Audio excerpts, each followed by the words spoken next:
reproduksi laki-laki. Nama saya Novira Divanka dari kelas 11 IPA 2. Nama saya Ulfa Sururi. Nama saya Eka. Nama saya Sukma Apriliani. Nama saya Ahmad Dimas. Alat reproduksi pria terdiri dari beberapa bagian, yaitu eksternal dan internal. Organ reproduksi pada bagian eksternal terdiri dari, yaitu 1. Penis, terdiri dari 3 bagian. 1. Akar atau basis. Pada bagian ini menempel pada dinding perut bagian bawah. 2. Batang penis. Bagian ini merupakan alat kelamin pria yang berfungsi untuk penetrasi ke dalam vagina.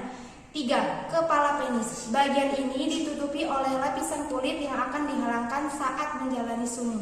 Pada ujung kepala penis terdapat lubang kecil yang merupakan bukaan dari saluran kemih yang akan menjadi tempat keluarnya cairan semen dan urin. Kedua, scrotum. Scrotum merupakan bagian reproduksi pria yang terlihat berbentuk seperti kantung, yang letaknya berada di belakang penis, yang biasa disebut dengan testis. Pada scrotum terdapat banyak syaraf dan pembuluh darah yang berperan mengatur suhu testis. Scrotum dapat mengalami pembengkakan yang diakibatkan oleh torsiotestis atau gangguan pada testis. 3. Testis.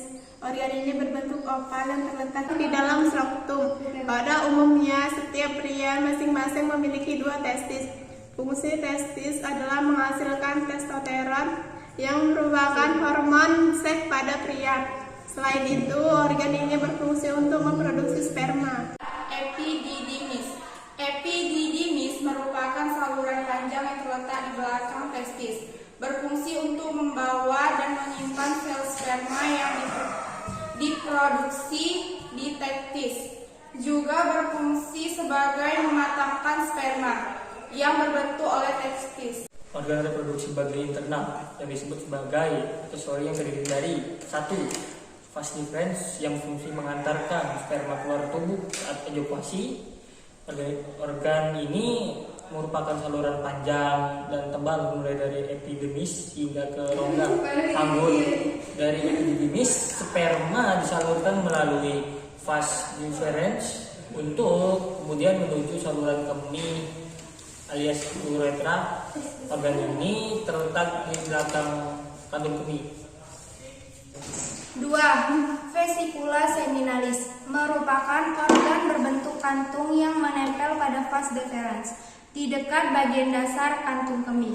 Organ berguna dalam memproduksi cairan sebagai pemberi energi sperma untuk bergerak. 3. Saluran ejakulasi. Saluran ini terbentuk dari gabungan vas deferens dan vesikulasi seminalis. Saluran ini akan menjadi jalan bagi air mani untuk keluar saat pria berejakulasi. 4. Yaitu saluran kemih. Organ ini disebut juga uretra dan berfungsi untuk membawa air dari kandung kemih di luar tubuh. Kelenjar prostat. Kelenjar prostat terletak pada bagian bawah kandung kemih di depan rektor atau anus. Bagian organ ini berfungsi memproduksi cairan yang membantu pergerakan sperma saat terjadi ejakulasi dan membantu menjaga sperma tetap sehat. 6.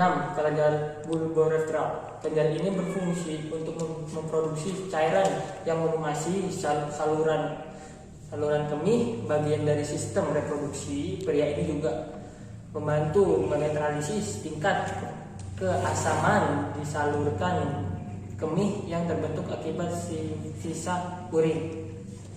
Hormon yang berperan dalam sistem reproduksi pria. Hormon disebut sebagai bahan bakar bagi alat reproduksi pria. Tanpa hormon, alat reproduksi pria tidak berjalan dengan baik. Ada 3 hormon utama, yaitu follicle stimulating hormone atau disingkat dengan FSH, luteinizing hormone atau disingkat dengan LH, dan ketiga testosteron. FSH dan LH adalah 2 hormon yang diproduksi di kelenjar pituitari. FSH berperan dalam proses produksi sperma di tubuh, sementara LH berperan dalam produksi testosteron. Produksi testosteron menyebabkan perubahan fisik pada laki-laki saat puber, yaitu membesarnya scrotum dan testis, membesarnya penis, vesicula seminalis, kelenjar prostat, tumbuhnya rambut di area genital, suara semakin berat, dan bertambah tinggi badan. Beberapa jenis gangguan penyakit alat reproduksi pria. 1. Impotensi, yaitu kondisi ketika penis tidak bisa mengeras atau ereksi secara optimal. 2. Anorgasmia, kondisi saat pria tidak bisa mencapai orgasme meski sudah mendapatkan stimulasi yang memadai. 3. Infeksi menular seksual, yaitu seperti kulit, kelamin, chlamydia, gonore, sifilis, dan herpes genital. Gairah seksual rendah, yaitu terjadinya penurunan minat seseorang terhadap aktivitas seksual.